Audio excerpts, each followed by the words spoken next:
Hello everyone, welcome and welcome back to my channel পর্ণালিবা। তো সামনেই রাখি বন্ধন মানে রাখি পূর্ণিমা বা রক্ষাবন্ধন যেটাই করো না কেন, সেই উপলক্ষে আজকে একটা লুক ক্রিয়েট করে আমি তোমাদেরকে মেকআপে বিগিনার যারা মেকআপের কিছুই জানো না তাদের জন্য এই ভিডিওটা অবশ্যই হেল্পফুল হবে ভীষণ, কারণ আমি খুব কম প্রোডাক্ট দিয়ে এই লুকটা রিক্রিয়েট করতে চলেছি। তো চলো ভিডিওটা শুরু করি। রক্ষাবন্ধন মানেই ভাই বোনের স্পেশাল একটা দিন। আর এই দিন একটু সুন্দরভাবে নিজেকে সাজানো তো একদমই দরকার।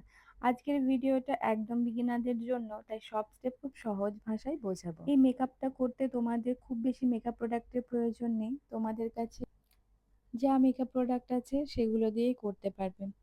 প্রথমে স্কিনটাকে ভালোভাবে ক্লিন করে নেবে, আর ক্লিন করার পরেই প্রথমে টোনার ইউজ করবে, তারপরে সানস্ক্রিন আর ময়শ্চারাইজার লাগিয়ে নেবে যাতে স্কিনটা হাইড্রেটেড থাকে। এরপর অবশ্যই একটু প্রাইমার ব্যবহার করতে হবে টি জোনে, যাতে মেকআপটা লং লাস্টিং হয়। আমি এখানে কোনো ফাউন্ডেশন ইউজ করিনি, যেহেতু একটা ডে মেকআপ লুক দেখাবো আর খুবই ন্যাচারাল রাখবো লুকটাকে, তাই মেকআপটা যাতে হেভি না লাগে সেজন্য আমি এখানে ফাউন্ডেশন ইউজ করছি না। তার বদলে তোমরা চাইলে একটু সিসি ক্রিম ইউজ করতে পারো। ফেসে যদি কোনো দাগ থেকে থাকে তাহলে সেটা কনসিলার দিয়ে হাইড করে নেবে।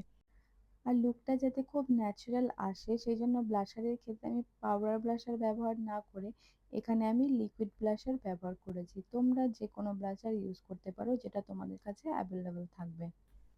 এরপর পুরো মেকআপটা আমি লুজ পাউডার দিয়ে সেট করছি, তোমরা চাইলে কম্প্যাক্ট দিয়েও সেট করে নিতে পারো। আইব্রোটাকেও খুব ন্যাচারাল রাখছি। যে মাস্কারাটা আমার শেষ হয়ে গেছে সেটা স্পুলি দিয়ে প্রথমে আইব্রোটাকে খুব ভালো করে কম করে নিলাম, তারপরে একটু আইব্রোটা ফিল করে নিলাম। আই মেকআপটা আমি এখানে একটা পিঙ্ক কালার দিয়ে করছি। যেহেতু মেকআপটা খুব ন্যাচারাল রেখেছি সেজন্য আই মেকআপটা আমি একটু গর্জিয়াস করব, যাতে একটা ফেস্টিভ লুক দেয়। আমি এখানে পিঙ্ক কালার ও পিচ কালার দিয়ে আই মেকআপটা করছি, আর তার মধ্যে একটু পিঙ্ক কালারের শিমার ইউজ করছি। আমি লোয়ার লাইনে কোনো কাজল ইউজ করব না, শুধু আপার লাইনে খুব সুন্দরভাবে একটা উইংস ক্রিয়েট করব লাইনার দিয়ে। আমি এখানে লিকুইড লাইনার ইউজ করেছি। আর আইল্যাশও আমি এখানে ইউজ করব না, তাহলে দেখতে মেকআপটা খুবই হেভি লাগবে, যেটা একদমই রক্ষাবন্ধনের সাথে লুকের সাথে যাবে না। আর লাইনার দিলে চোখটাও একটু ডিফাইন্ড দেখাবে, তো তোমরা একটু পাতলা করে উইং লুক ক্রিয়েট করতে পারো। মাস্কারাটা আমি 2-3 কোট ইউজ করব যাতে ল্যাশগুলো একটু বড় বড় দেখায়। আমি ফেসটাকে একটু কন্ট্রোলিং করে নিয়েছি, আমি এখানে পাউডার কন্ট্রোলিং করছি। এটা অপশনাল, তোমরা চাইলে স্কিপ করতে পারো। তোমাদের ফেসের স্ট্রাকচার যদি খুব ভালো হয় তাহলে এটা না করাটাই ভালো। লিপস্টিকের ক্ষেত্রে আমি সফট একটা শেড ইউজ করেছি এখানে, যাতে খুব একটা হালকা মিষ্টি ট্র্যাডিশনাল লুক আসে। আর এখানে আমি একটু পিঙ্ক কালারের হাইলাইটারও ইউজ করেছি, যাতে একটা ন্যাচারাল গ্লো আসে ফেসে। আর সবশেষে আমি এখানে ইউজ করে নিলাম একটু সেটিং স্প্রে, যাতে মেকআপটা সারাদিন টিকে থাকে।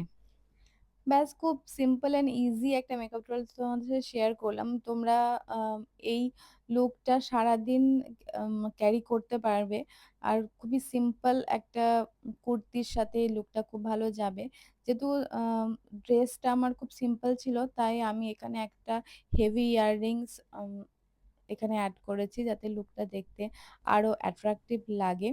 খুব অল্প সময়ে তোমরা এই লুকটা ক্রিয়েট করতে পারবে। আর হ্যাঁ, মনে রেখো মেকআপটা নিজের ভালো লাগার জন্য। তুমি যেমন তাতেই তুমি সুন্দর। হেয়ারটা আমি এখানে একটু বেঁধে ট্রাই করেছি ফ্রন্টটুকু। তোমরা খোলা রাখতেও পারো, যেরকম তোমরা কমফোর্টেবল হেয়ার নিয়ে।